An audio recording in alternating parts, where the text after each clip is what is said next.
Yo, what's up guys? Welcome back to Staples Sports, where today we're going to be taking a look at what happened to the last 10 number one overall AFL draft picks. So the number one draft pick in the AFL is the highest honour that you can hold a young player to looking to make it to the AFL, where it recognises them as the best player in their class. We have seen some great names come to the number one overall pick. Nick Riewoldt, Luke Hodge, Mark Murphy, just to name a few. But sometimes these players don't live up to the hype or the expectation that is placed onto them as the number one overall pick.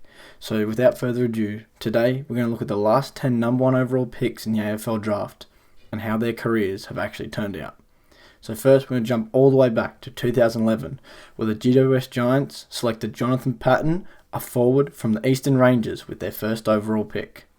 Standing at 6'6", Patton was predicted to be a big, strong marking forward that would be a great hit-up target for their midfielders, but injuries never allowed him to realise that full potential. In his rookie season in 2012, he was limited to 7 games due to knee injuries, where he kicked 4 goals on 4 behinds while averaging 6.8 disposals and 2.8 marks per game. In 2013, he managed 3 games before tearing his ACL, but returned in 2014 and started to find some form, playing in 19 games and kicking 25 goals while averaging 11.3 disposals and 5 marks per game. He only appeared in 3 games late in 2015 as he returned from his ACL injury, but he broke out in 2016, where he kicked 38 goals from a career-high 23 games. He continued this form into 2017, kicking a career-high 45 goals from 22 games and averaging 6.5 marks per game, and was really starting to realise that potential that he had. But once again, he injured his knee in 2018, which limited him to 12 games before he tore his ACL again in 2019, which led him to miss the whole season. He was then traded from GWS to Hawthorn for 2020, but only ever appeared in 6 games for Hawthorn before being stood down in January 2021 over inappropriate behaviour. He retired from the AFL on April 16, 2021, having kicked 133 goals from 95 career games while averaging 10.9 disposals and 5 marks per game for his career. Injuries limited Patton in his career, and while he did show flashes, was he really worth the number one overall pick? Now jumping back 9 years ago, with the second draft where GWS had the first pick, they selected Lachie Whitfield, the running midfielder out of the Dandenong Stingrays.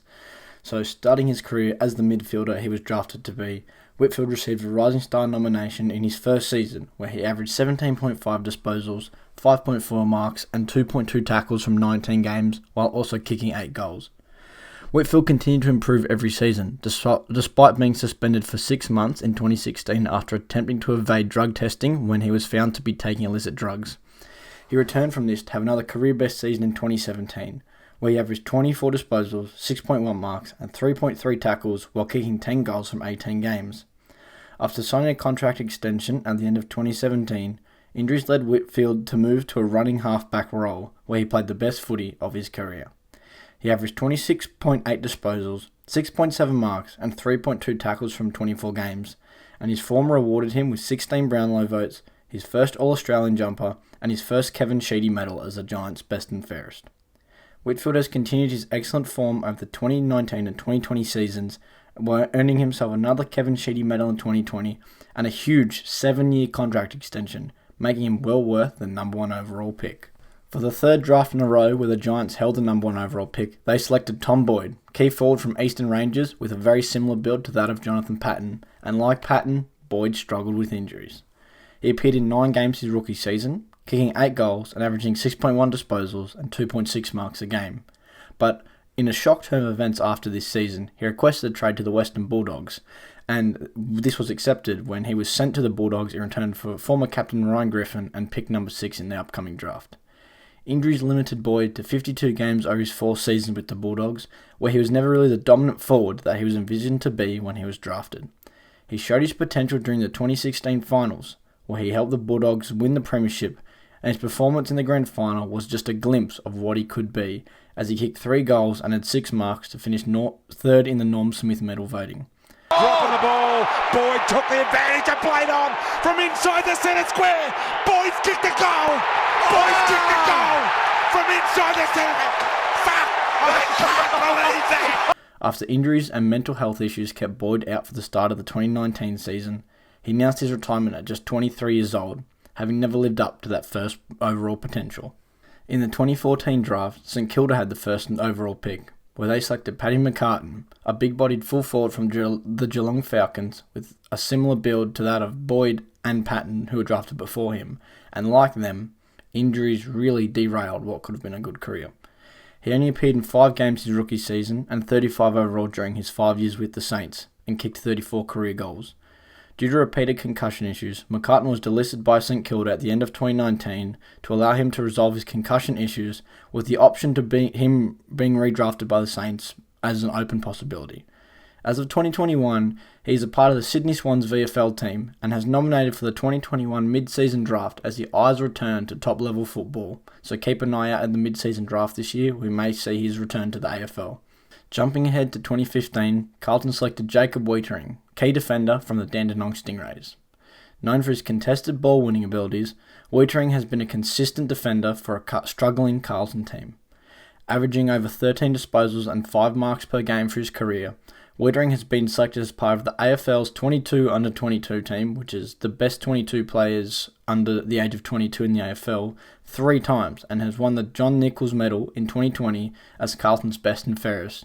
Weitering looks to be a key defender for years to come and seems to be well worth the number 1 pick overall and has helped Carlton regain some of their stability. In the 2016 AFL Draft, Essendon took Andy McGrath number 1 overall, a midfielder from the Sandringham Dragons. After a great rookie season where he averaged 19.8 disposals, 4 marks and 2.8 tackles from 21 games, McGrath took home the AFL Rising Star Award, the AFL Best First Year Player Award, and was also a member of the 22 under-22 team. He has continued to improve every season since then, including setting career highs in average disposals and tackles in 2020 with 22.1 disposals and 4.8 tackles, which earned him his 4th consecutive 22 under-22 team selection. His great form was carried over into the start of the 2021 season, as he looks to set career highs again in all major categories and looks certain to be a star of the game for years to come. Now onto the 2017 AFL Draft, where the Brisbane Lions took Cam Rayner, a midfielder from the Western Jets. After an average rookie season in 2018 where he earned a Rising Star nomination, Rayner had a down year in 2019 before bouncing back after a move forward in 2020. Inconsistency and performing in big moments have been an issue for Rayner across his career, as he has missed many game-winning opportunities, but his 57 goals from 63 career games were enough for Brisbane to re-sign him until the end of 2023. A torn ACL at the start of 2021 stopped what was thought to be a breakout season for Rayner, but his potential still remains, so we'll have to wait until 2022 to see what he can really do.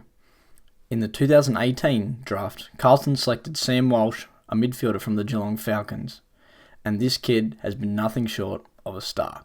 Playing in 22 games in the 2019 season, Walsh impressed as a prolific ball winner that slotted right into the Carlton lineup from day one.